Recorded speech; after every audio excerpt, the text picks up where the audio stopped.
Before we ask Ms. Carr to say the pledge, I would like to stand and take a moment of silence to recognize the tragedy that occurred today at Abundant Life Christian School. As a parent, as the spouse of a teacher, as a community member, and as a board member, it is my worst nightmare to have something like that occur. And I know that I'm not alone. I know that the safety and security of our students and staff is utmost for us here in our district, and that we do our very best to ensure that everyone feels welcomed and seen in our schools. With that said, if there's anyone listening right now who feels hopeless and that there's no way out, please know you are not alone and you are loved.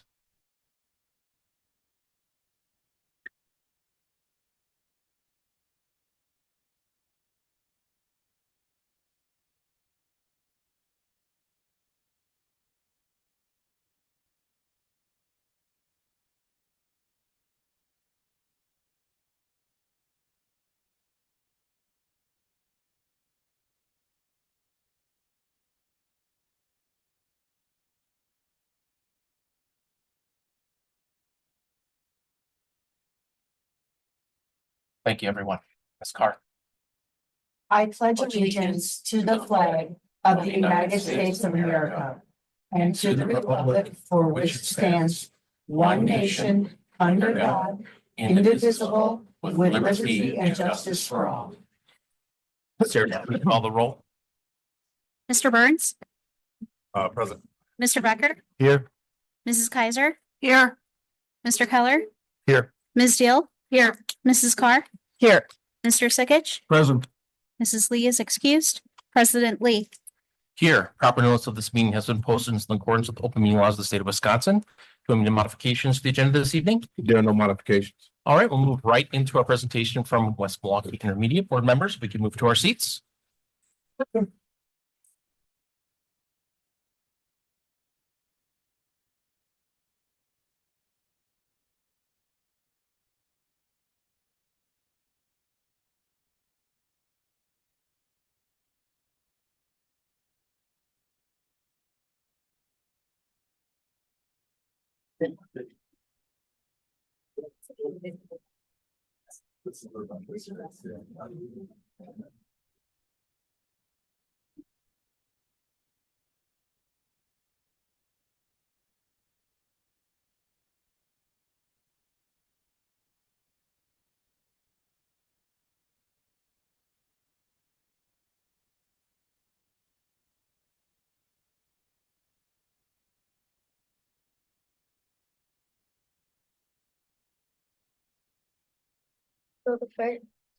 So the first one we're supposed to be talking about is talking about language of discipline.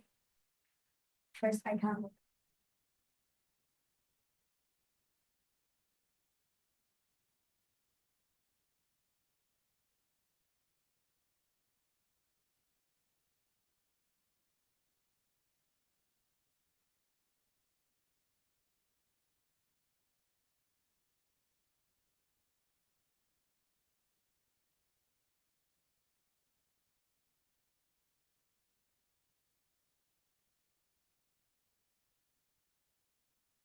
So they're just gonna give you guys a general consensus as far as what these depth and complexity icons are. We're not gonna go through every single one, but we're gonna just talk about what they're useful for in that sense and give some examples.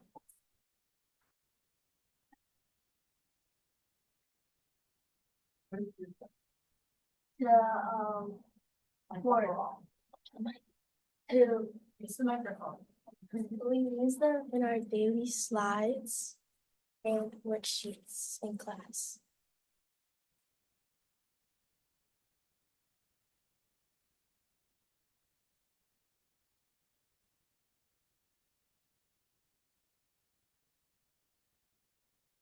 So these are our daily slides.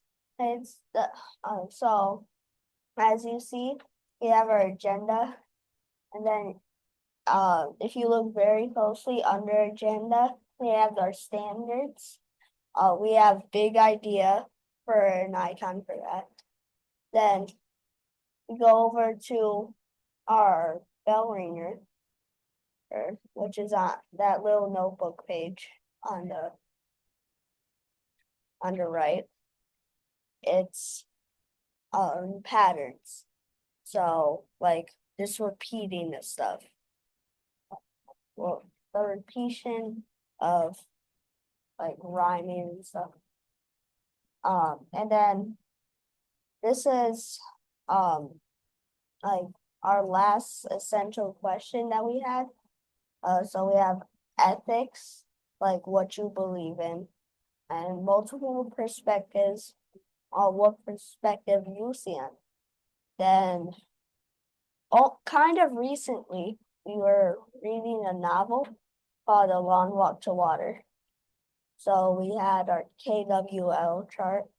So we had the origin and unanswered questions. Origin is the beginning of time. Well, beginning. And unanswered questions would be that wonder. So that's what I explained to you.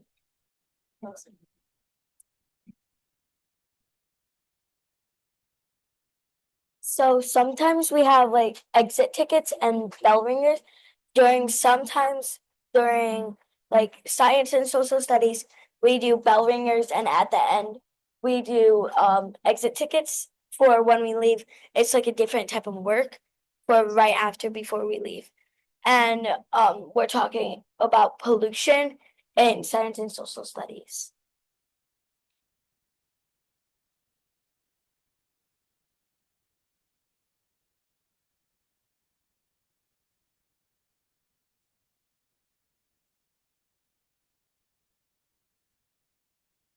So these are our we have different like worksheets. As you see on the worksheets, we have a lot of icons. And we have the Good Samaritan.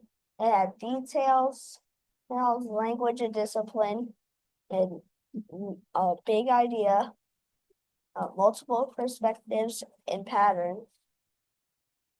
And then we had our personal narrative. That flower right there is details. So the middle is like our main idea. The petals are the details about it. And our plot structure as it's a pattern because it goes from the beginning to end. And so like what's the plot of the story? And then we had our long walk to water where we had to write our definition what it is. So our definition would have to use language of discipline. And if it's identifying what it is, like verb, noun, adjective, or anything. So we use patterns and rules. So before we move on, I just kind of want to give a general idea as far as what the depth and complexity icons are. So it's a new tool that we're using this year, and there are 16 icons. It's kind of just giving students the opportunity to get visual shortcuts. So as far as like, I can put a flower on the worksheet and the students know that I'm requesting details in that sense. This is cross-curricular, so you can use this in any of the classes. And I know all of my colleagues are using this as well. And it's just kind of to get the students to think deeper and to start making connections between like the details that we see, between the language that we're learning and all the patterns and stuff like that. So they're kind of like, I know in a lot of classrooms right now, we have them posted up so that way we can refer to them and the students can like just see what we're kind of looking at and what we're trying to learn better.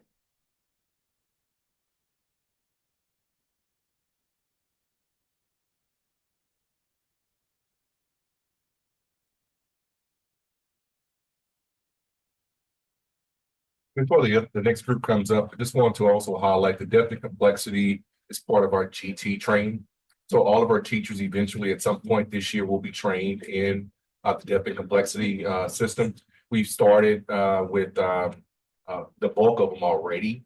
However, as the PD days continue throughout the year, more teachers are being trained, and also more. We're actually going into part 2, for example, in February for our secondary teachers. So all of them are being introduced to the icon system. It's a good way for prompting. As you can see, a lot of the Venn diagrams are being used to get different things out of students. So it's a good way for them to elaborate and to go into detail.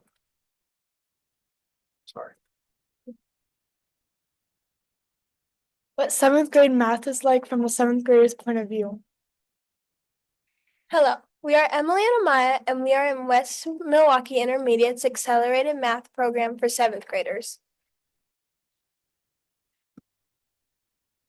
First, we will talk about our past struggles, then we will talk about our present challenges, then we will talk about tools we have to help us. Fourthly, we will talk about what we are proud of. Fifthly, we will also talk about collaboration, and lastly, we will talk about our math goals. Past struggles.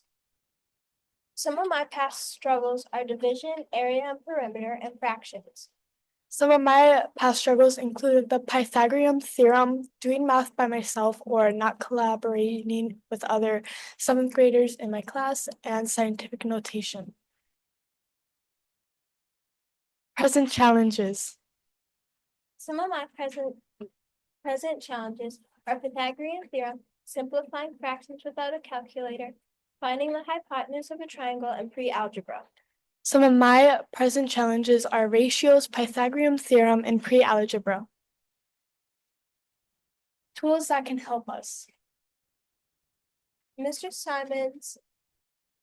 Oh wait, it's your Give him. Please give him a raise. He deserves it. Whiteboards, column calculators is what Mr. Simons likes to call calculators. Back table help, step-by-step, and opportunities to correct and learn. What we are proud of.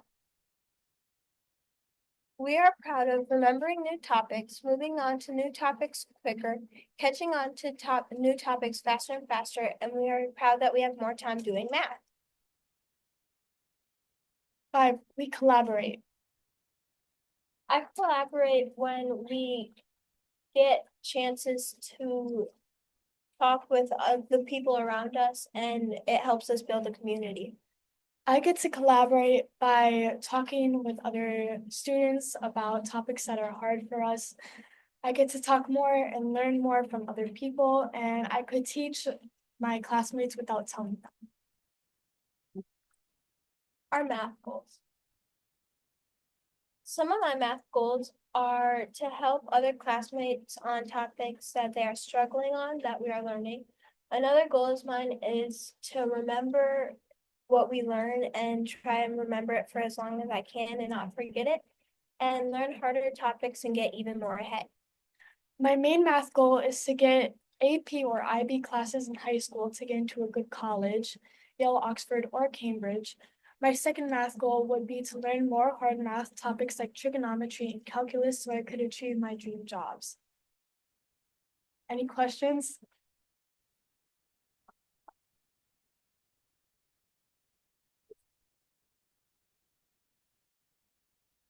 Volunteer for the 7th graders, who spoke so well. What is the dream job you have? Either one of you. I want to be a veterinarian. I have like a list. I would be like an architect, a businessman, or an engineer. Why not? All three. Sounds great.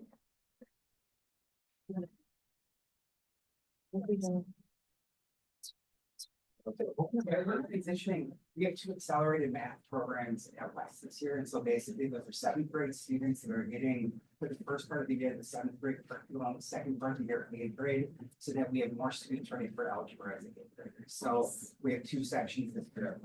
Right, your question, please. No, this is a question. Ms. Carr had a question. I had a comment. I really love the collaboration station. I feel like you could go to college and you could take a whole course on collaborating effectively. And I think that you guys are gonna be so well prepared for that. So I like to see that. Good job. Good job.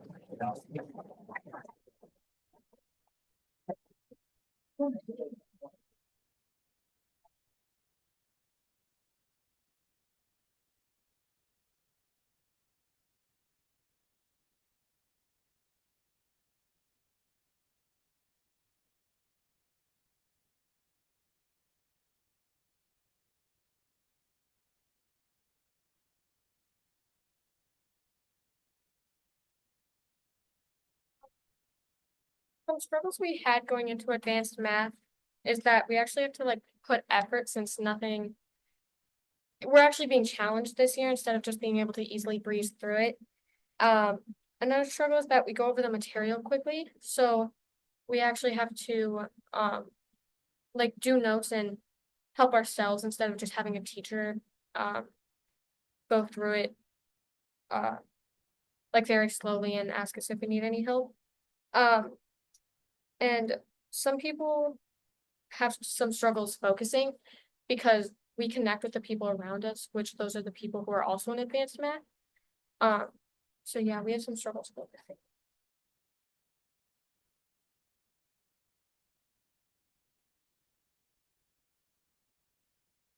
Just finished learning scientific notation in our math class and how to add, subtract, multiply, and divide with them. We've also learned how to use and deal with exponents.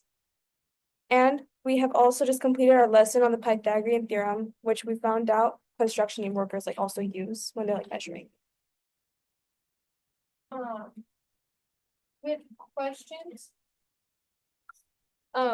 With questions, I used to feel not comfortable asking them, but being able to push myself and kind of get out of my comfort zone has helped me learn how to ask questions when I need help. And I've learned that it's like okay to ask questions and it's not just like I don't know. But it's led to me being able to not be as confused every day and I'm just being able to learn more and be on track. I'm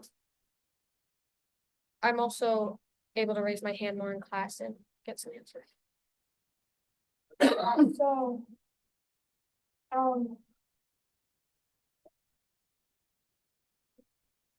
We want everyone to hear what you're saying. Oh.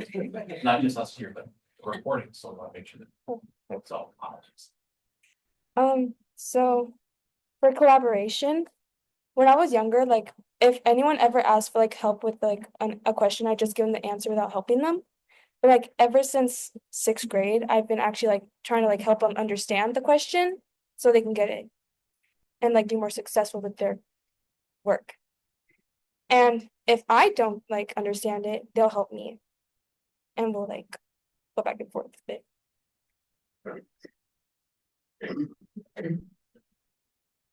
Oh, here's some examples about like the stuff we're doing in class.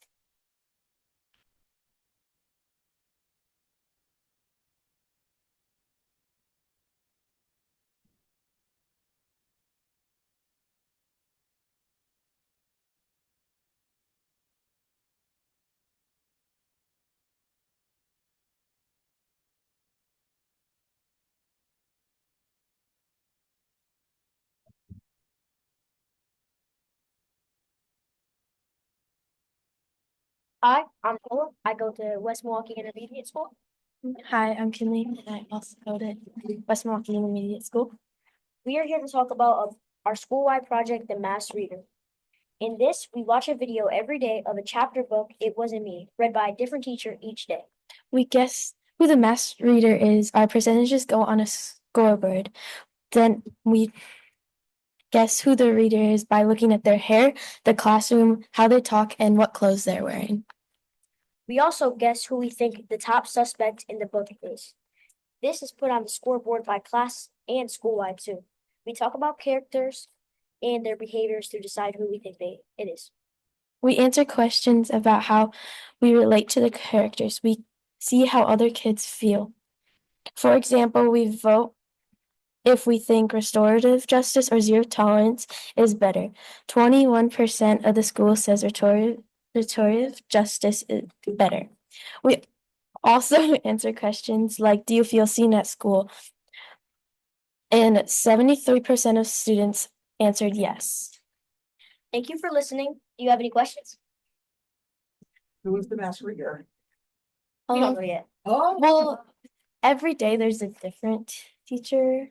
So like, and like the next day we'll come back and on the board, there'll be like who it was.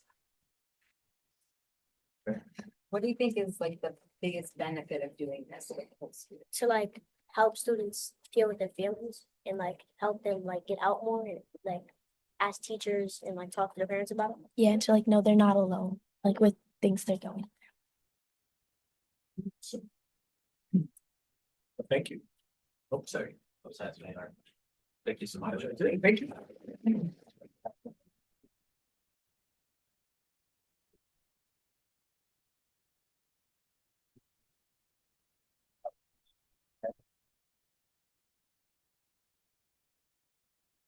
So I'm here to present how fun our class is. It's it's intro to engineering. This is what we made. The steps were very hard. We had to each each person in our class had a block that they make. So we each had 2 blocks, or 1. And we built this maze. So each block we decided where to put it. And then we glued it on. And What are we doing now? now we're trying to like if we make improvements. It's a marble.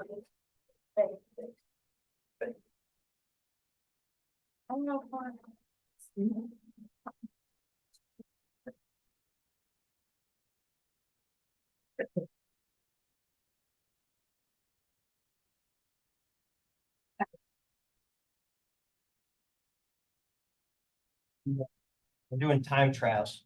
So the students pair up with someone.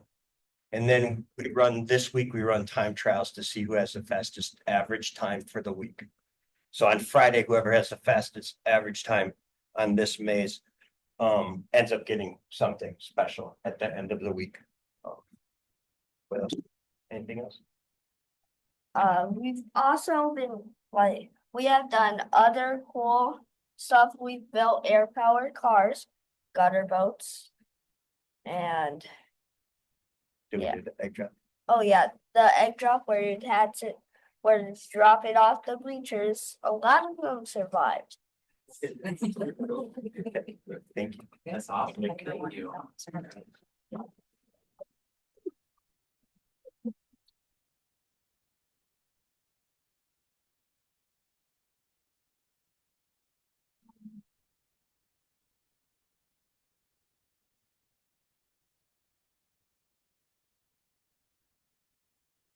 Bill, What second? Did you start by telling us who you are? I'm I'm in 7th grade and with Introduction. insurance and engineering. I have an 8th hour and we had built this. It's like when you like take your hot pans out of the oven, you have put it on there. So like it would kind of like cool off and we're touching it. And then we have built this treasure chest. Figure out where you're thinking. Well, first we had to like research what we wanted to do first. And so then we had went with my idea and we had built it. We had all help build it, like putting the nails in, measuring it, help cutting it, and putting the latches and the lock on it. And it opens. Yeah. Did you make any mistakes when you were cutting? Nothing's perfect. Yeah. Mistakes are how we learn, right? Thanks. And you gotta measure twice and cut once.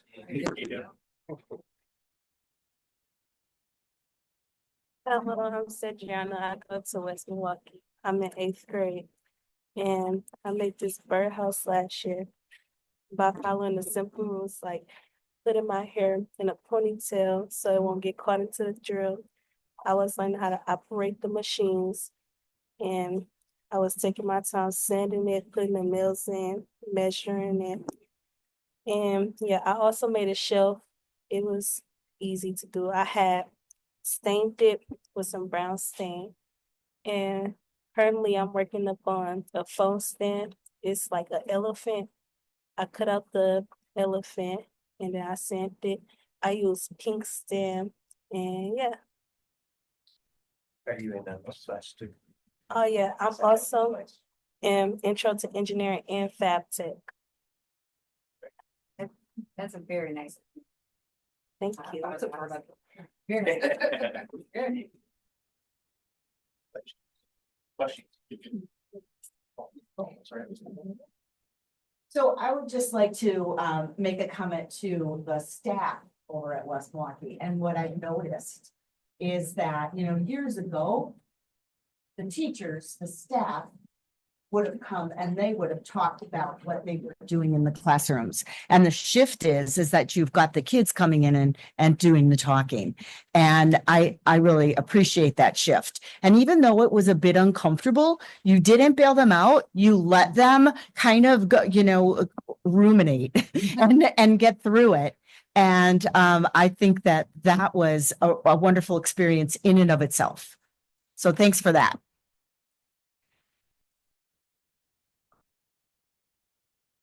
Mr. Burns. So I love your birdhouse.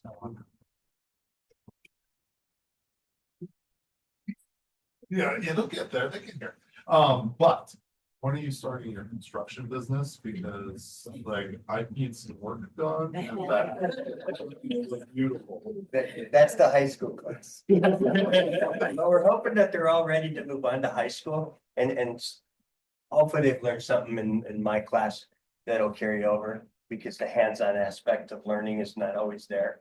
And there's a lot of kids that fall through the cracks because it's all book learning. Sure. And when I'm new to teaching, I came in January.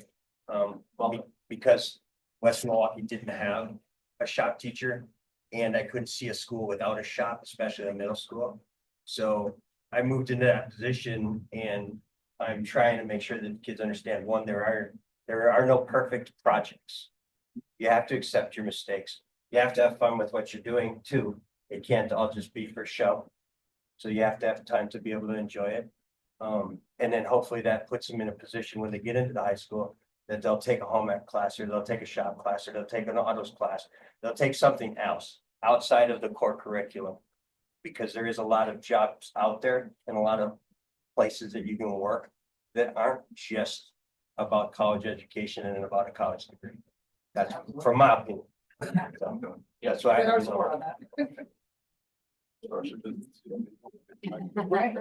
she's phenomenal in the shop and she does great work.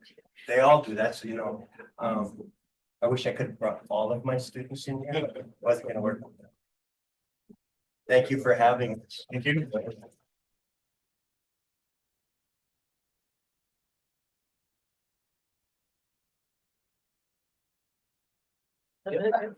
Thank you. Thank you very much. I just want to thank the parents who are here tonight as well. Students, excellent job. Administration, thank you. What I heard tonight was a lot of problem solving. We had the depth and complexity tied in as well as collaboration, the idea of helping others, usage of Venn diagrams and application to real life, as well as the SEL component. So outstanding job. Thank you.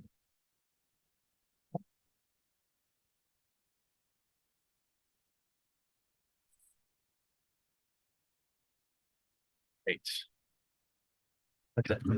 Echo those sentiments and thank all the students and staff and families for being here tonight to share with us. Once again, one more round of applause for everyone who was here. Always great to see what's happening in our schools. With that, I'll move on to item 7, our superintendent's report. So good evening. I also want to provide a quick statement concerning the unfortunate tragedy today in Madison. Our hearts are heavy as we process the tragic news of the shooting at Abundant Life Christian School in Madison, Wisconsin earlier today. On behalf of our entire school community, we extend our deepest condolences to the families, friends, and all those impacted by this senseless act of violence. Tragedies like this remind us of critical importance of maintaining safety and vigilance within our very community. We are committed to fostering a secure and supportive environment where everyone feels safe. To that end, I encourage you to have an open conversations with your children about safety. Encourage them to share concerns and remind them of the importance of looking out for one another.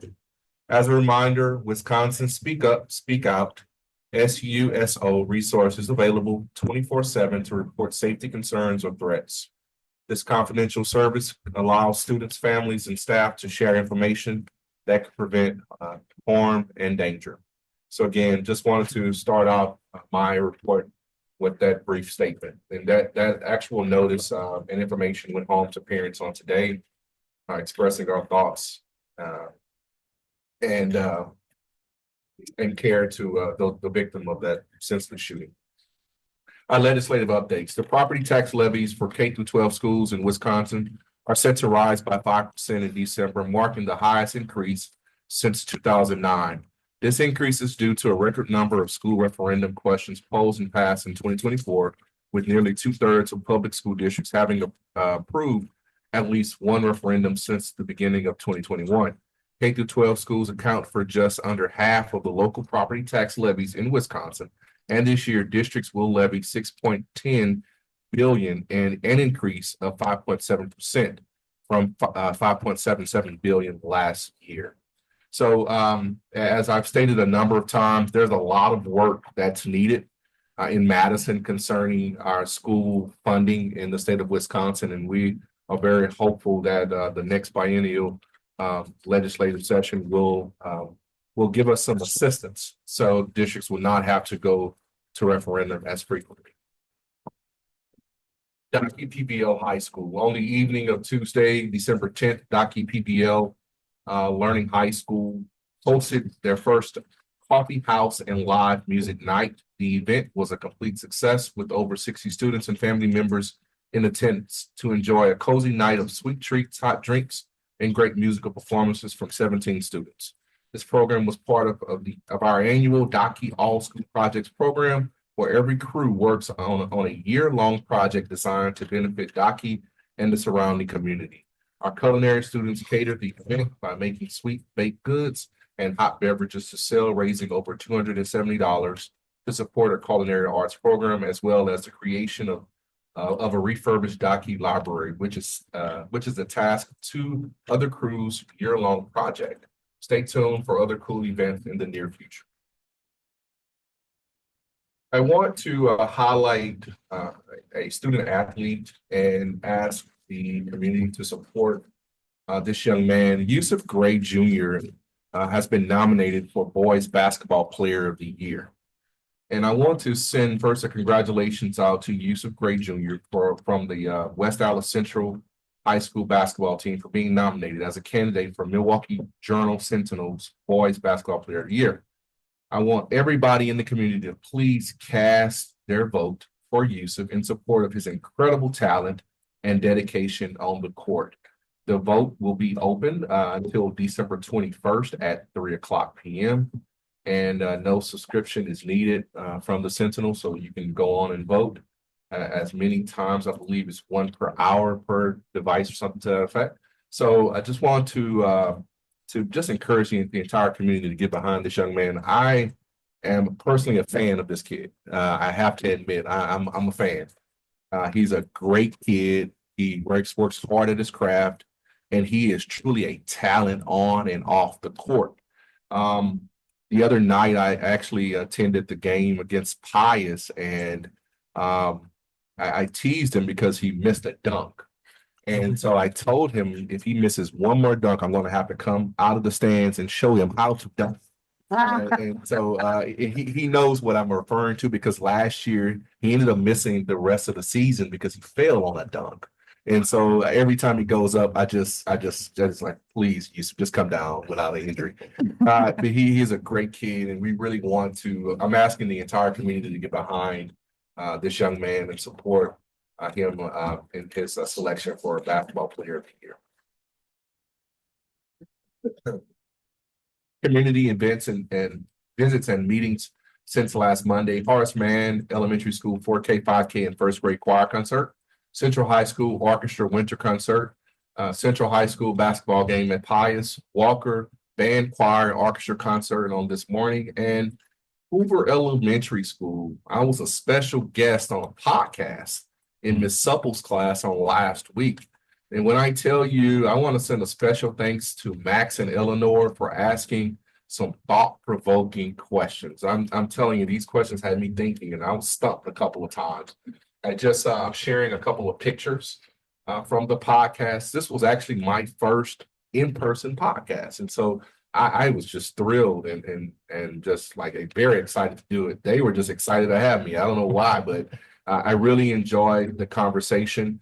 The toughest question was, is the best principal in the district? And my response was, really? That's the question you're going to ask me? So of course, I was at Hoover. And so I said, Courtney Vane is the best principal. And I said, she's the best principal on this side of 124th, on 124th Street. That's the best way I can say it to stay out of trouble, because that is not a joke. That is not a lie. So, but no, just a shout out to Ms. Vang as well for having me and allowing me to participate.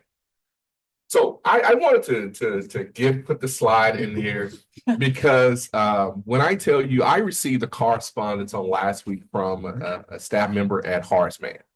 And the staff member went on to talk about their principal and how dedicated she is to the kids at Horace Mann, how she goes above and beyond to welcome them into the school. And she said, you gotta come and see what she does. And so I actually went the next morning. And so I'm standing out there and it's probably 12 degrees and I'm cold, but Dr. Mensloff is standing on the corner. She has her boombox and she's dancing. And then she says, watch this parent come across the street. Parent comes across the street. He's dancing across the street with the kid, holding the kid's hand. And I'm just blown away. So then now the picture I'm showing you is from this morning. Okay? So she is the elf in the tree this morning. This is Dr. Mensloff, the principal at Horace Mann, welcoming the kids in. She is all in at Horace Mann. Now, I'm a little scared and worried about her getting hurt, so I did not encourage this. But I have to tell you that I am a huge fan of the way that she is all in with her kids, and it's all about the kids. And so just wanted to send a shout out to Dr. Mensloff for the extra efforts she makes in creating a positive culture at Horace Mann. Our special guest, next slide, today is Ms. Ariana Reyes. She is our student advisory member tonight. Ariana is a dual student. She attends Central and Docky High Schools. She's a member of the band. She plays the flute and she's in the orchestra. She plays the cello and viola at Central. Currently taking a college class at Mount Mary University. She volunteers for Docky with school football games and organizing events. I want to formally introduce Ariana. She's shy, but she's gonna do her best to introduce herself. Just tell us anything you want to tell us about Docky right now. At Docky, we are, thank you.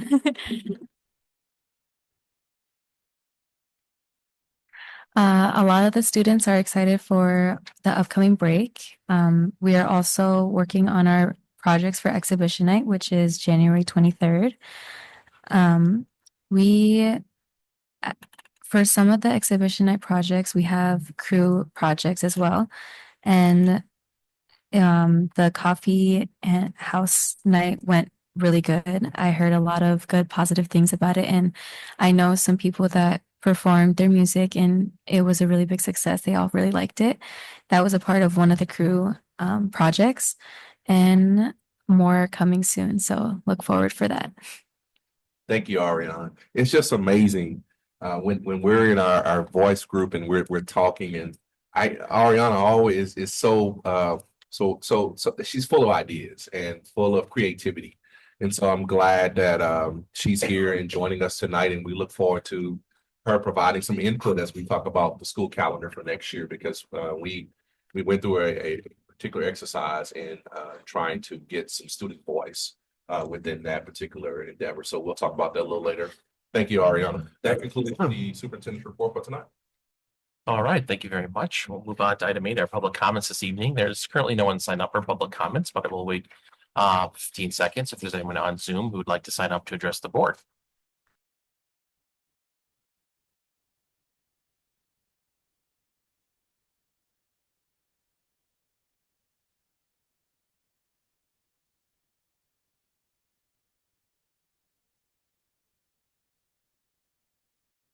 All right, seeing no one else signed up for public comments, I will close public comments at this time.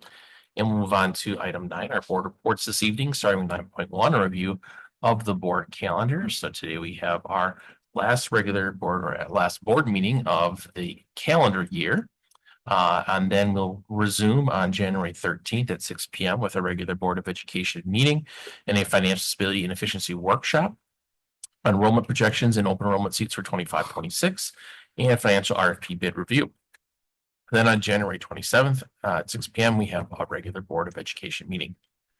Moving on to 9.2, our board committee reports this evening, starting with 9.2.1, communications and community relations with Ms. Deal.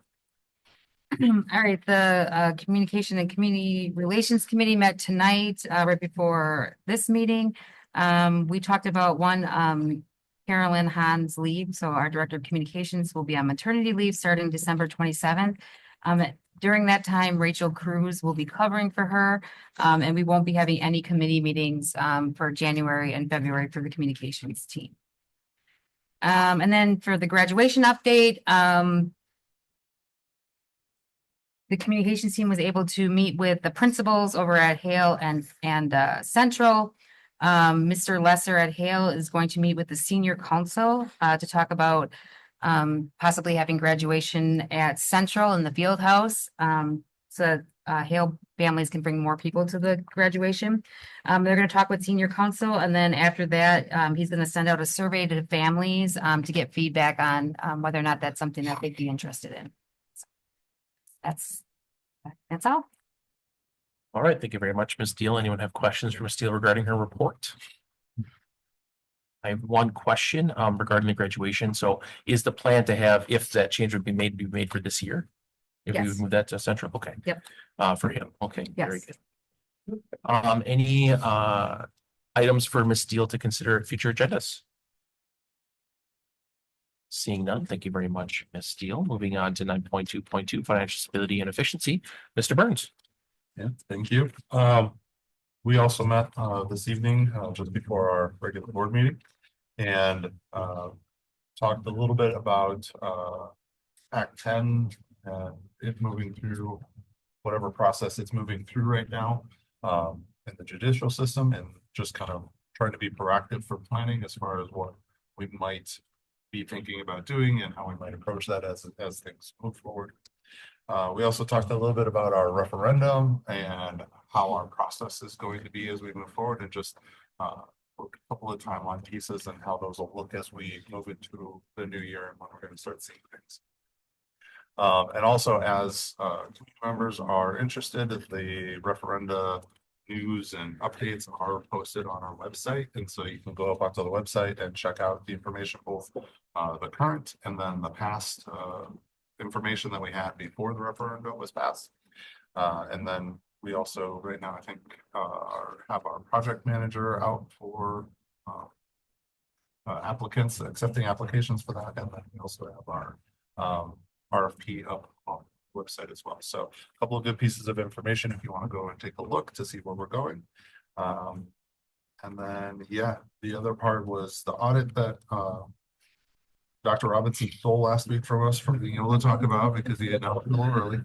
And then just projected enrollments and how those are going to start, how we're going to start getting those numbers hammered down for a couple of years. Just want to add real quick, we also will be launching an email address specifically for referendum types of information that people want to send in. We feel that it's important to have one single a place where things will go versus them going to me, going to Aaron, and we're trying to put things together. So it will be referendum info at WAWM. That way we stay above board. And one will say, I emailed you. No, that's not the way you do it. You need to email that particular email address to make sure that we're consistent. So that will be up and running by the end of this week. But then we'll actually put it on the website so everybody can see. And that's mainly for our potential vendors, anyone considering wants to be considered for something. Don't email me. I'm not that person. Email that particular. Right. Yeah, that's my report. Thank you very much, Mr. Burns. Any questions for Mr. Burns regarding his report? Or any items to be considered on future agendas? Seeing none, thank you very much, Mr. Burns. We'll move on to 9.2.3, Recreation and Community Services. Mr. Becker.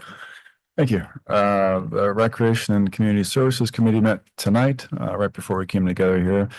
We had brief updates on the fall program participation. We're up again from last year. Last year, we were at 3,895 participants for the 2023 fall. We were at 4,203 participants in 2024. So that's good. We had the question about what exactly was driving this increase. And due to that data issue that we had with our systems at the end of the summer, the specifics are not available, but the general sense is that we're getting still really good participation in the youth sports. And digging down a little bit there, we find that we offer some programs for younger ages. So people from neighboring communities come in and participate in our programs until they get started in their own communities, which was really nice to hear, I thought. We also got an update on our activity and fitness center on the west side. We've got electrical and a few other items buttoning up the construction this week for phase one. It should be about a month and we'll be ready to go for the phase one related programs.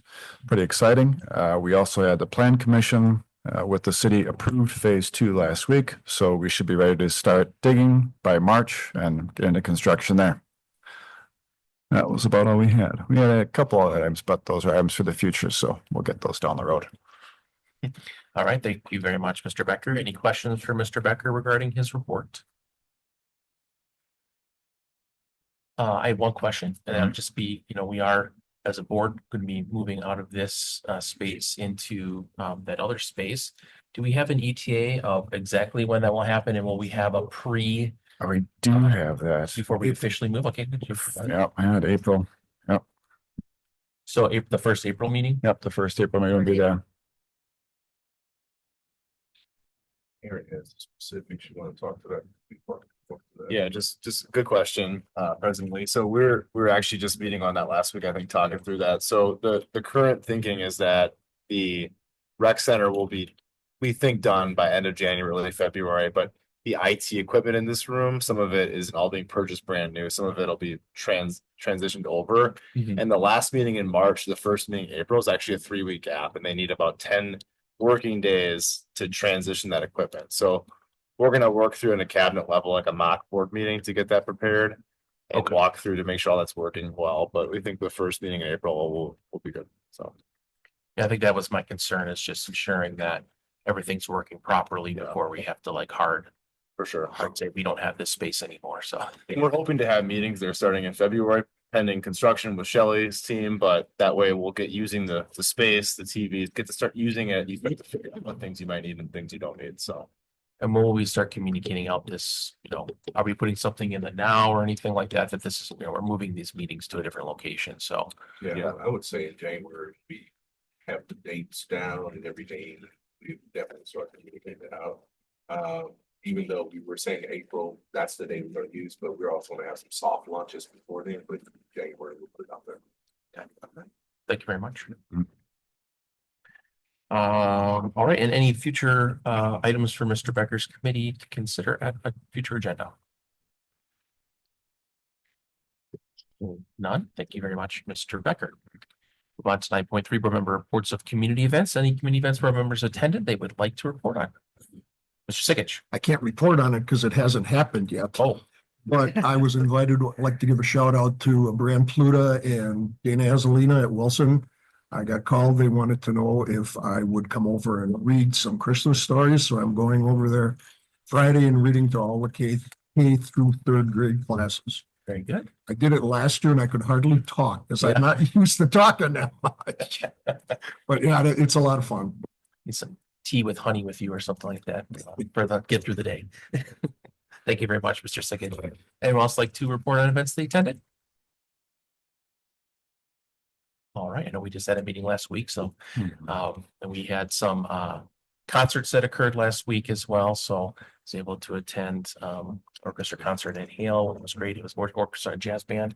So that was a great one too. So and then some other events from board members. I just like to say is from my information, I just want to wish everyone a happy holiday season. This will be our last meeting until after the new year. So everyone has a fun, safe time with family and friends over the preceding weeks, and looking forward to seeing everyone again in January. So that I'll move on to our consent agenda this evening, starting with 10.1, approval of minutes from our December 9th meeting. 10.2, our employment summary. 10.3, our supplementary contracts, and 10.4, our financial summary. Does anyone need anything separated out? If not, I would look for a motion. So moved. Moved and seconded. Any last minute discussion? All those in favor? Opposed? All right, that passes. I'll move on to our action items this evening, starting with 11.1, Central Palm Dance Field Trip to Orlando, Florida. Are we doing this together? Yeah, We're going to do Central and Hale. Okay, so it'll be 11.1 and 11.2, Central Palm and Nathan Hale Palm and Dance Field Trip to Orlando, Florida. Sage.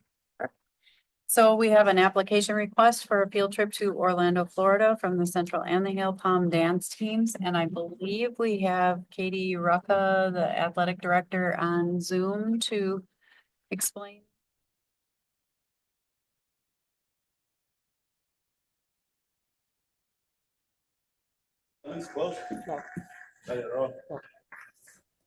Laura, can you hear me?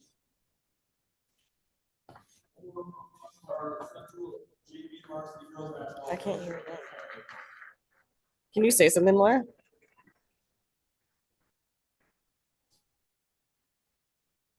What happened? We can hear you. Yeah, they can hear you.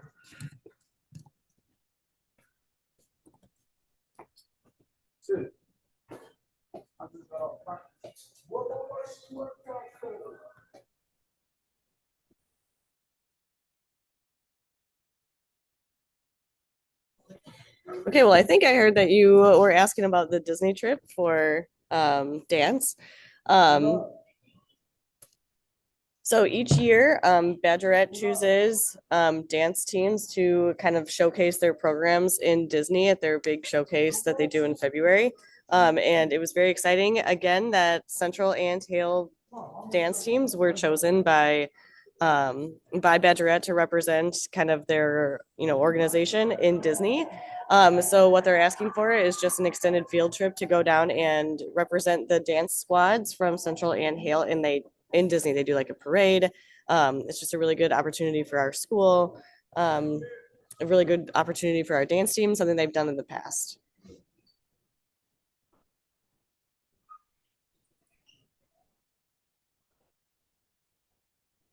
Pretty much all the information. And I know that this is something that we've done in the past as well, so this isn't new. Are there any questions about the trip? Questions from the board? Move to approve. Second. Moved and seconded. Any last discussion? And this is for 11.1 and 11.2. Seeing none. All those in favor? Aye. Opposed? All right, that passes. Best of luck. Hope you have a great time. Thank you. All right, then we'll move on to 11.3, DLVA Charter Amendments. Dr. Smith? I think over here, yeah. Okay. Do you have a, she have to hook up a computer? Hi. No, okay. Okay, So, thanks for letting me come back and get on your agenda. DLVA has proposed charter amendments that includes the dissolution of our elementary, which is K4 through 5th grade. And we're seeking formal approval from the West Allis West Milwaukee School Board. These changes were approved by the Deeper Learning Virtual Academy Charter Governance Board on December 12th, 2024, and they are documented in our official meeting minutes. Were there any changes to the charter compared to what we heard in the workshop previously? Nope, it remained exactly the same. Any questions from the board? Move to approve. Second. Moved and seconded. Any last minute discussion? All those in favor? Opposed? Right, that passes. Thank you very much, Dr. Smith. Move on to 11.4, 25-26 school calendar. Dr. Robinson, all right. So it's that time of year where we present to the public the calendar for the next school year. We tried to be as transparent as we could, so we went through a couple of different options in providing that transparency. We sent out a survey to the public with 2 different versions to consider. The vote plans were slightly different to kind of give some different flavor and just to see what the appetite was like. We also throughout this process included the students in the conversation. So I thought it was interesting to allow them to kind of have a place at the table. I think this is why we asked the voice to be created, and so that this is we'll kind of hear from Ariana in a second. Go ahead and go to the next slide real quick. So overwhelmingly, version 1 was the choice of the public. Okay, so is there a percentage of 77.9% preferred version 1? Some of the major differences between so winter break would be December 22nd through January 2nd, and that January 2nd is actually a Friday, so kids would not return until the 4th or 5th, whatever day it is. 4th. Spring break would be March 30th through April 7th, and that actually aligns with other districts. And the major difference between that one and version 2 is version 2 we will have our own unique spring break, which we kind of know is it can be a problem. Families are planning and those kind of things. What I wanted to do very quickly is allow Ariana to talk through and just tell us about our experience in getting feedback from the student group. Could you kind of talk to them about that? Yeah. Yeah, so we were given both calendars 1 and 2, and we did an activity where we did pros and cons with each of them. So pro 1 and con 1, pro 2, con 2. We all discussed about our opinions and thoughts and what was best for not just the students, but for teachers. And I think all collectively thought it was best to also align with our breaks with other districts, because that can affect families with other districts, that can affect friends and so on. It gave a good perspective on like why the calendar is how it is. It also, we learned about how many days we're supposed to be in school and why we choose to have certain breaks be longer than others. It was a great brainstorming type of thing. It definitely got our brains to work and actually consider everything there needs to be considered for the school calendar. And I think all of us did a pretty good job on making pros and cons. Even if we didn't really agree with it, we still stuck with what we were given. Great job, Ariana. I think the major point of the pros cons activity was for students to take a side. And it may not even be the side that you want to take, but it's to really stretch your thoughts, and they were stretching in there. I know they were coming up with things that they didn't agree with, but they were like, yeah, that's a pro or that's a con. Also, from the perspective of students, it's very interesting to understand some of their thoughts on when different quarters end or when does the next quarter start. So it was a very, very honest and deep conversation. I had to really explain the idea of the number of minutes. And so then it came up, well, when you cancel school, why don't we have to redo the days or make up those days? I said, well, let's talk about last year. If we had missed one more day, we would have probably started having to talk about those days, but we built in extra days to have a cushion. So that was one of the conversations that actually came up because they were challenging me a little bit as to why things, which I thought was a good way to just increase their understanding of the whole process. So thought it was some invaluable information that we learned from students, and very excited about the opportunity we have to just gain a deeper understanding and knowledge from the student perspective. So we're actually asking for approval for version 1. Questions from the board? So moved. Second. Moved and seconded. Any last minute discussion? All those in favor? Aye. Opposed? That passes. Thank you very much. Glad to hear we got input from the students. And move on to our last action item this evening, 11.5 resolution establishing parameters for the sale of not to exceed $70 million general obligation promissory notes. And we're getting a table. I believe we have a representative here with us this evening.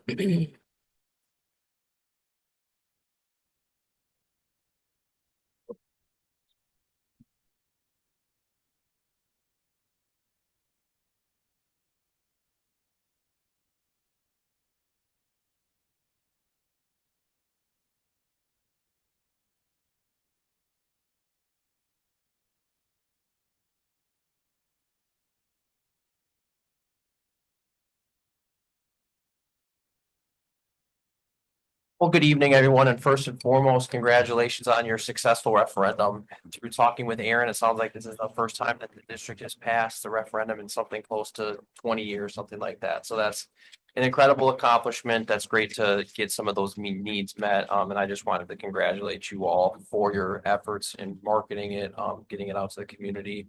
That I can be here tonight, kind of walking you through the process, kind of more or less giving a bonds 101. So my name is Tim Weinsek. I am filling in for Mike Clark tonight, who had another obligation.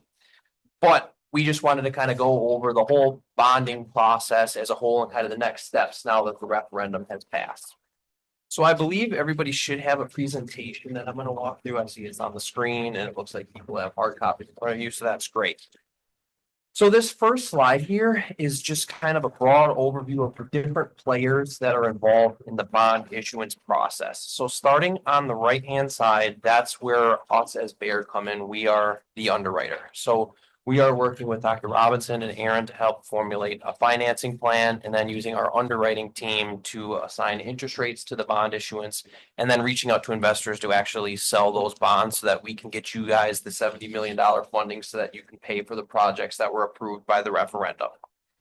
A paying agent is who the district actually sends the money to when it comes time to make semi-annual interest payments on those bonds. So that's who gets the money, and then it's the paying agent's responsibility to make sure that the investors get paid when their semi-annual principal and interest payments are due.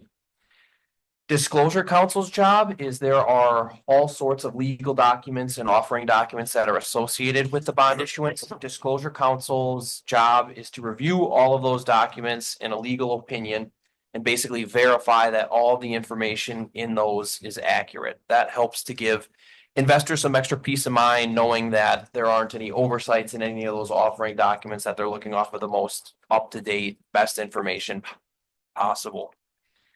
The rating agency's job is to basically analyze the creditworthiness of the district and assign a bond rating to the bonds. I'll go through on a little bit of a later slide the different kind of processes in the rating and the different tiers of that.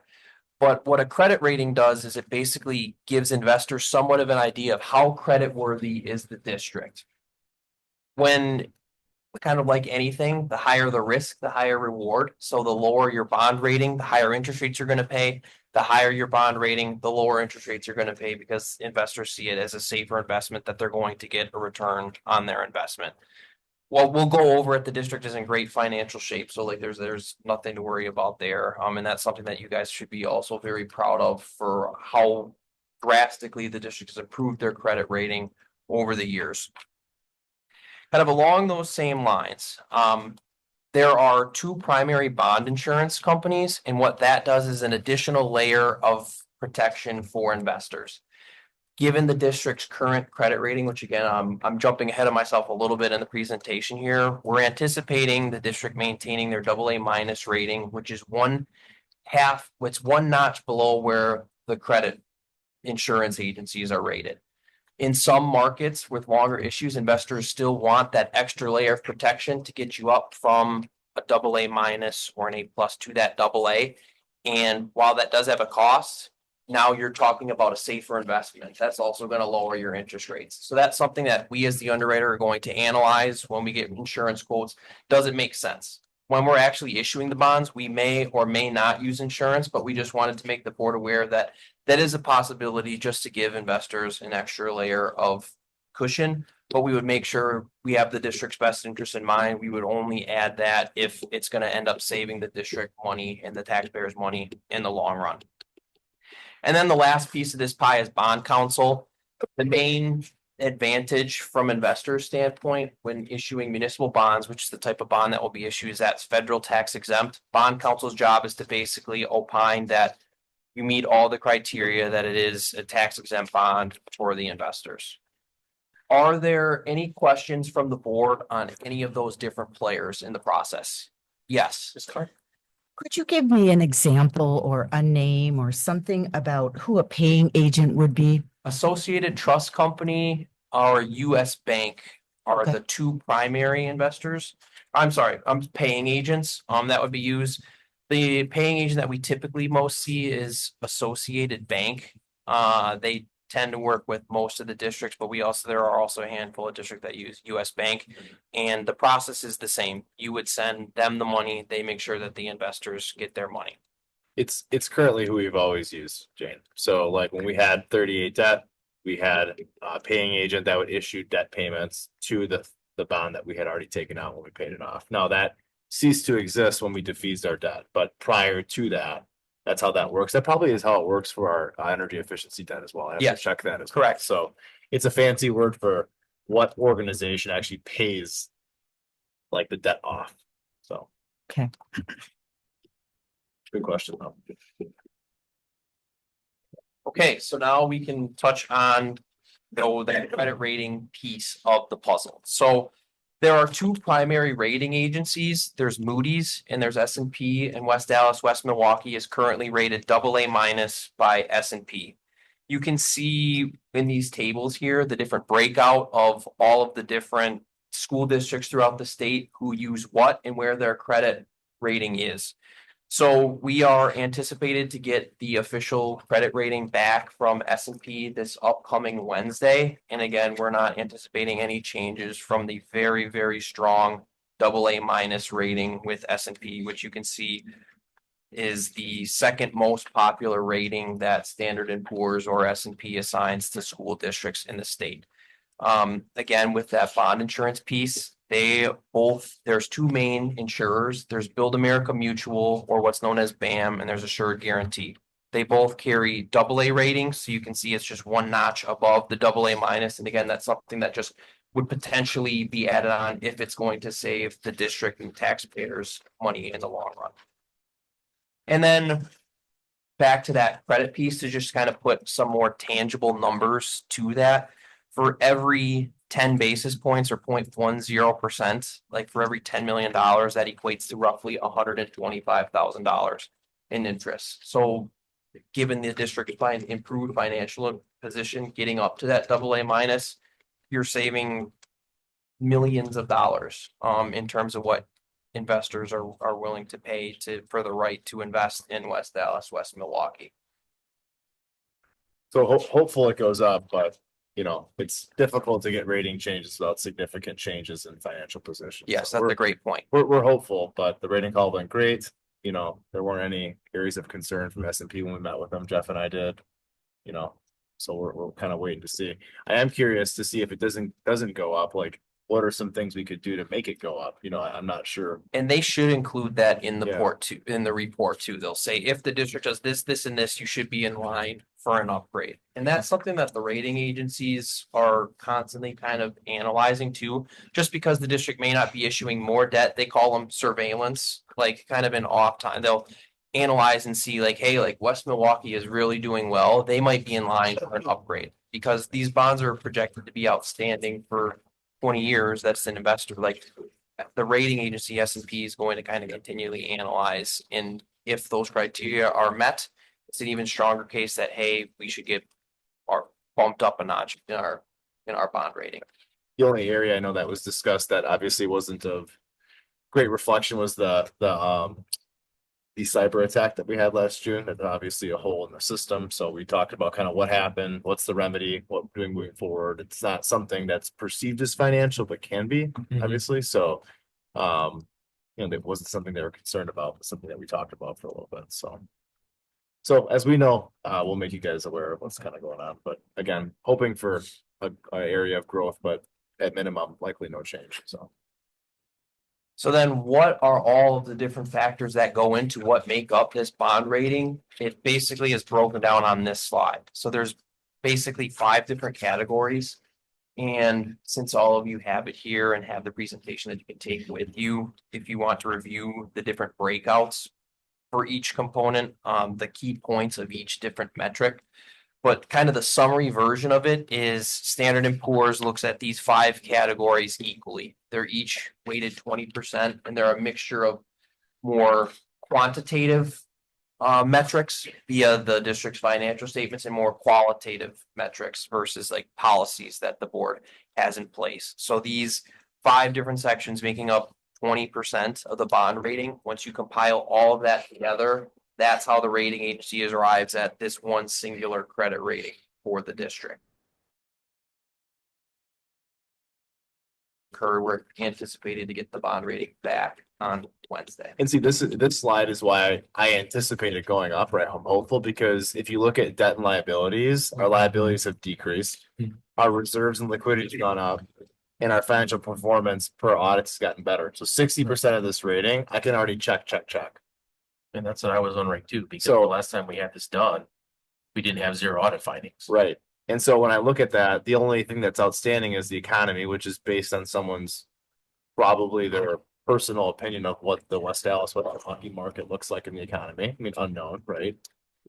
We report what we know, which is we don't know any difference of what's going on, right?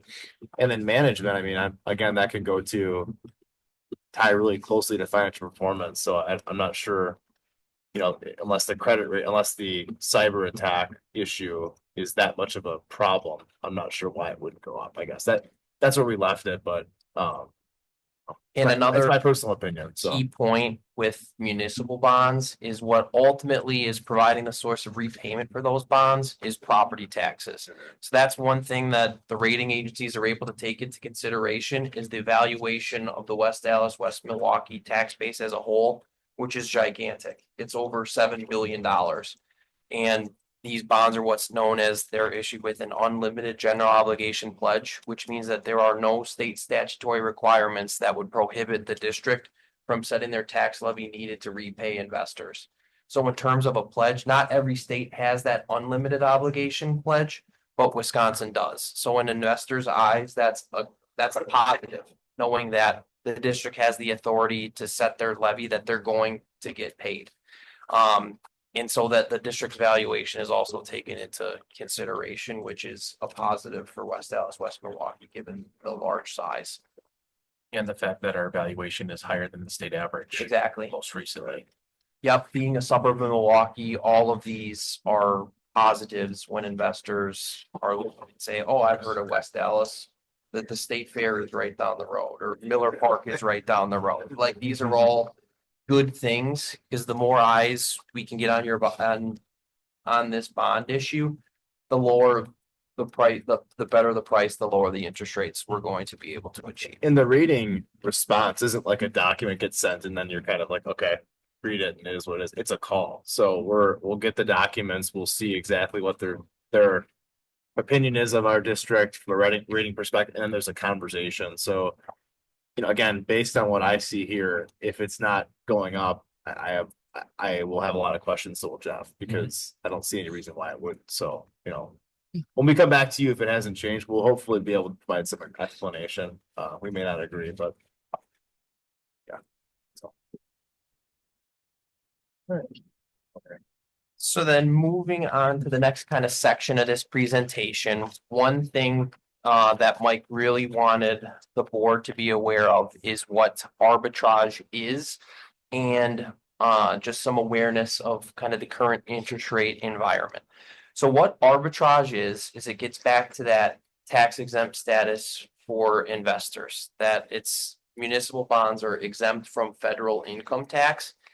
But in exchange, the government wants to basically make sure that districts aren't abusing that and issuing more debt than they need because those proceeds can be invested. It's a fancy word. It's called arbitrage. So the IRS assigns an interest rate to the bonds, and they say, regardless of what you can earn, this is the max amount of interest rates that you're allowed to earn.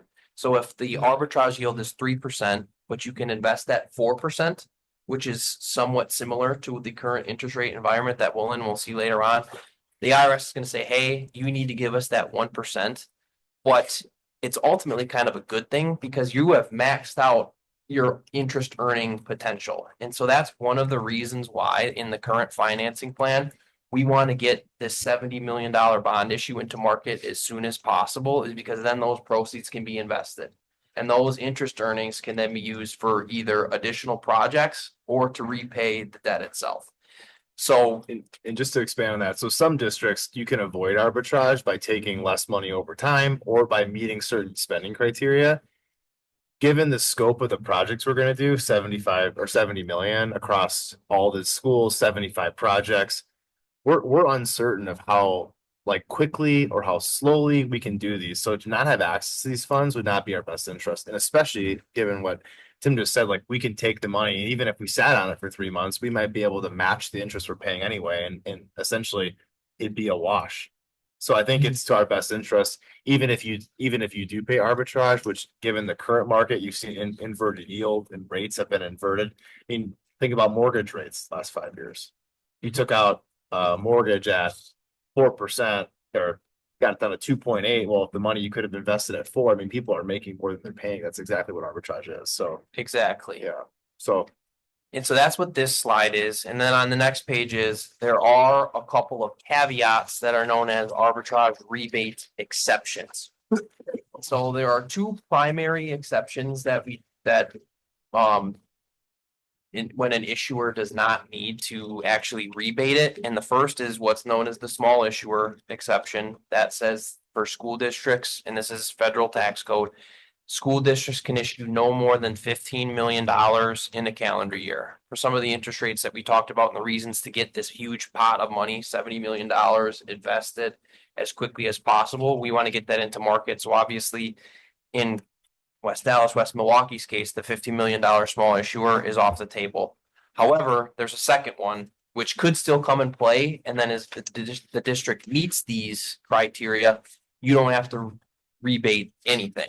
But given, as Aaron had mentioned, given the uncertainty of the different project expenditures, we just want to make the board aware that it's a possibility. However, this last bullet point here, this 2-year spending exception, is the one that we'll be paying close attention to see whether or not the district is in fact going to have to rebate any of their interest earnings on the bond proceeds. And the challenging one is number 1 is easy. You're going to spend all the money on the construction projects. Well, you can bank that's going to happen. It's the second one. Are you going to spend 70 million in 6 months? Are you going to spend 40 in the next year? I mean, is it possible? Yes. Is it likely? Probably not, but we won't know until we get into the timeline. So worst case scenario, our bond's at 4%, we make 5 and you pay back the 1. You're still even.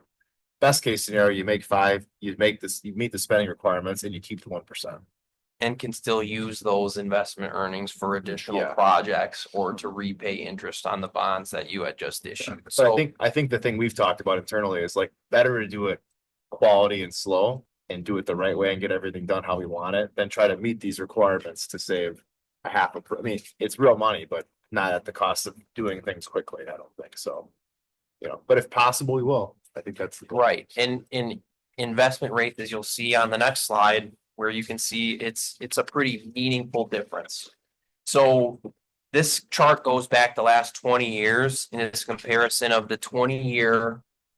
It's basically the equivalent to the S&P 500 for municipal bonds is that blue line. And you can see on the far right-hand side, that's where the current interest rates are for 20-year bonds. The purple line is the 2-year treasury, which is somewhat symbolic of where bond proceeds can be invested at. So you can see on that far right-hand side, there's a pretty sizable gap right now between where that 2-year treasury is in 20 years, which is kind of backwards. It's kind of goofy that if you were borrowing money that you would be paying it back at a higher interest rate for only 2 years' time versus where you could if you lock in 20 years. So it's been an interesting interest rate environment the last 2 years, which you can kind of see where the purple overtook the blue line. You can see historically speaking, it's been more in lockstep what you'd expect. The longer your money is out there, the longer, the more interest rate risk there is, investors are going to want to be compensated for that. The shorter period of time to get repaid, the more likely you're going to be repaid. But for the last 2 years, that's kind of flipped. But the purple bar here is again where we're really excited about that's where investments can be locked in at. So then the last and final section of this presentation is in regards to the action item for the board here tonight, which is what's known as a parameters resolution. And a parameters resolution is more or less a checklist that says that as long as we meet these criteria that the board acts on tonight and agrees to, we can basically get the bonds into market without needing to come back for a board meeting in order to be in front of the board for it to approve. You're basically delegating to either the board president or Aaron as the director of finance and operations that again, and this is where kind of bond counsel comes in, one of that other players that's opining, that's saying, yep, we meet all of those criteria that the board had opined on. We can pick any day that we want to get the bonds into market once we have that parameters resolution in place. I think the big difference here is it allows us over the next 4-6 weeks to evaluate the market. A lot of investors looking for bonds, and Tim could speak to this more than me.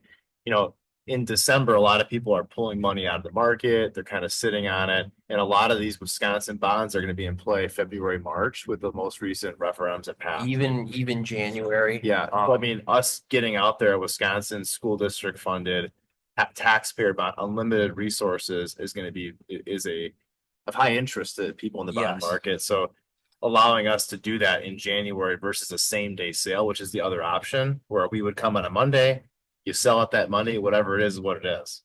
And so it's a little more flexible for, I think, us to evaluate in January and then sell it on a day that we think is best. The flexibility piece is the most advantageous with the parameters resolution because the market is moving every day, but it kind of gives us an opportunity, and we can't time the market, nobody can, but we can kind of be aware of optimal times that we think that we're going to get the best interest in your bonds. To Aaron's point, it is true, like kind of the end of the year, investors are kind of closing up shop for the year. They might be taking vacations, but come 2025, it's a blank slate where everybody's starting from scratch. What was done in 24 is done. Now they have an influx of cash potentially to be able to put to use. And when there's all of this Wisconsin debt issuance that will be coming, because West Dallas, West Milwaukee is one of many districts in the state that passed referendums and will also be coming to market. If we can kind of get out in front of that, the better off. Because sometimes investors say, you know what, we already have our AA minus, we already have our AA paper. But also what investors like is they also like size. So having a $70 million bond, that's going to attract a lot of eyes versus having a smaller issue that's going to get people's ears to perk up and say, hey, I'm really interested in this bond with this size, with this credit rating, with this unlimited tax pledge. And the parameter resolution gives us the flexibility to kind of try and maximize some of those optimal scenarios to get the most investor interest in the bonds. And what's interesting is I was at a SWASL meeting last Friday, about 30 districts there, and about of the 30, I think 15 had passed facility ones, and of that, like half of them were rushing to get these things approved because they're not selling in December. No one's doing that. So that means they're getting things ready to do same day sale in January, or they're going to be passing parameters resolutions. So one, in my opinion, what might end up happening are districts that kind of hold and wait and do this in February, March. They either make out really well, or they're going to be on the back outside looking in on this because, I think a lot of times or investors looking to diversify, and if they already have Wisconsin debt in the books, they're not looking to purchase more. Well said. I So, agree. Yeah. And so for this specific resolution, some of the key points in here that we just wanted to highlight is we have a not to exceed amount of $70 million, which is the size of the referendum as a whole. So we can guarantee you that the issue size is not going to go beyond the $70 million that voters already approved. We talked about who the parameters is delegated to, that again, as long as it meets those criteria, we don't need to come back in front of the board. The board has already granted authority to sign off that the bond issue meets all of the criteria that was already established. We have a maximum interest rate of 4.75. And so really for investment purposes, this week is more or less the last week of the year, with Christmas being next week and New Year's being the following week. This is kind of it for investors for calendar year 2024. But what Mike would like to do, since we're going to have the credit rating report on Wednesday, if the board acts on the parameters resolution tonight, once we have those things in place, we can kind of pick a day, and Mike really wants to try and get out front in that first week in January, sometime potentially that middle week in January. So this 4.75 max interest rate over the next several weeks, which should hopefully be pretty quiet since there's not going to be a lot of investment activity because people are settling down for the year. We have about a 75 basis point cushion baked into that max where current interest rates are versus the max interest rate in the parameters resolution. And that just is to basically, if things go really haywire, that we don't need to come back in front of the board to adopt a resolution. Basically extending the interest rate higher. That's an interest rate that we feel comfortable with, that we should be well under in just a few weeks' time. And then some of the last things that the parameter resolution grants is that we have basically the repayment schedule established, and the parameters in this particular parameters resolution, which you'll see on the next page, the full financing plan. We basically allow room to take all those principal amounts and increase them either up or down by $3 million for each of those maturities. Let's say, so if we just go to the last page and see, this is the proposed repayment structure of the $70 million bond issue. Looking at that first principal payment of $2,130,000, if the plus or minus is $3 million, the parameters also gives us flexibility if we wanted to. We could take that out and make it zero. I don't think that we're going to do that, but the parameter resolution tries to come up with potentially like realistic scenarios that could potentially happen while maximizing flexibility to kind of shift things around if the repayment structure that we wanted to try to hit were to change for some reason, which again, we do not feel the need to do, but the parameter resolution grants the authority to do so. And so the biggest thing with this current financing plan, there are two kind of main things that I would point out. I would point out this orange shading, which basically represents that the district is going to, until 2040, which is also, is worth mentioning, school districts in Wisconsin are able to issue bonds for a maximum of 20 years from the time that they're issued. The fact that your district is able to accelerate the final repayment to 2040 and still be below these referendum estimates, which is that orange box on the bottom, is extraordinarily impressive. And that's something that's going to save the district millions of dollars on $70 million because you're able to pay it back in a quicker period of time than the state allows you to do. And the main reason for that is it accounts with our energy efficiency debt. If you look at that, that's falling off in 6-7.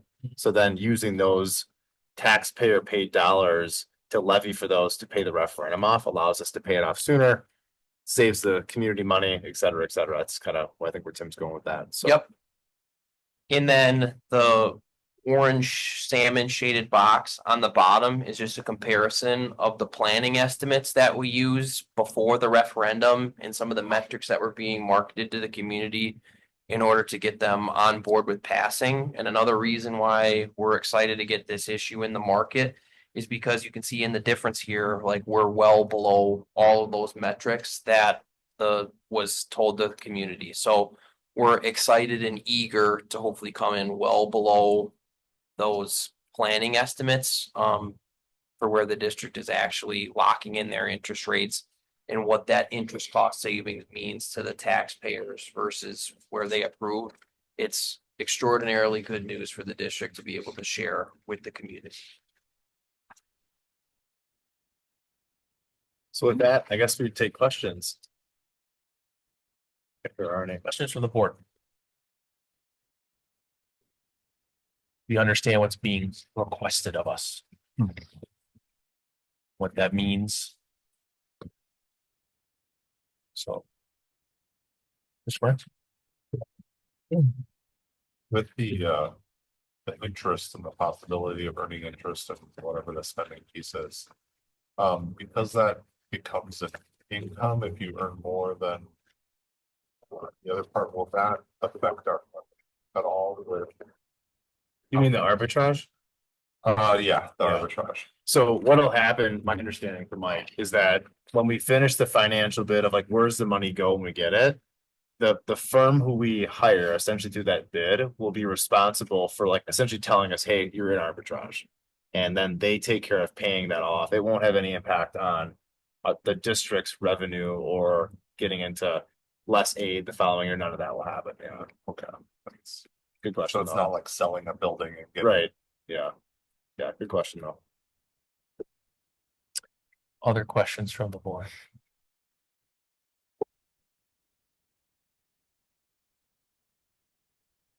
Well, if there's no questions, I'd look for a motion. Move to approve. Second. Moved and seconded. Any last minute questions? All those in favor? Aye. Opposed? Right, that passes. Thank you very much for being Thank here. you. and helping Thank us. you. Congratulations again. Thank you. Really exciting news for the district. Yeah. So congrats again. We look forward to Yeah. getting interest rates locked in and favorable market conditions. And I am excited to hear them. So now that you approved it, Sarah will need everyone's signatures and everything. So hang on after the meeting, please. Okay. And thank you, Sarah, for all your help with this. I appreciate it. Thank you all. All right, thank you. So that ends the business portion of our meeting tonight. We have an executive session. And so before we adjourn to move into executive session, I'd look for motion and a second to move into executive session pursuant to Wisconsin statute 19.5 parent 1 parent F for the purpose of considering student disciplinary expulsion orders, which if discussed in public would likely to have a substantial effect upon the reputation of the students involved. So moved. Second. All right, we have roll call, please.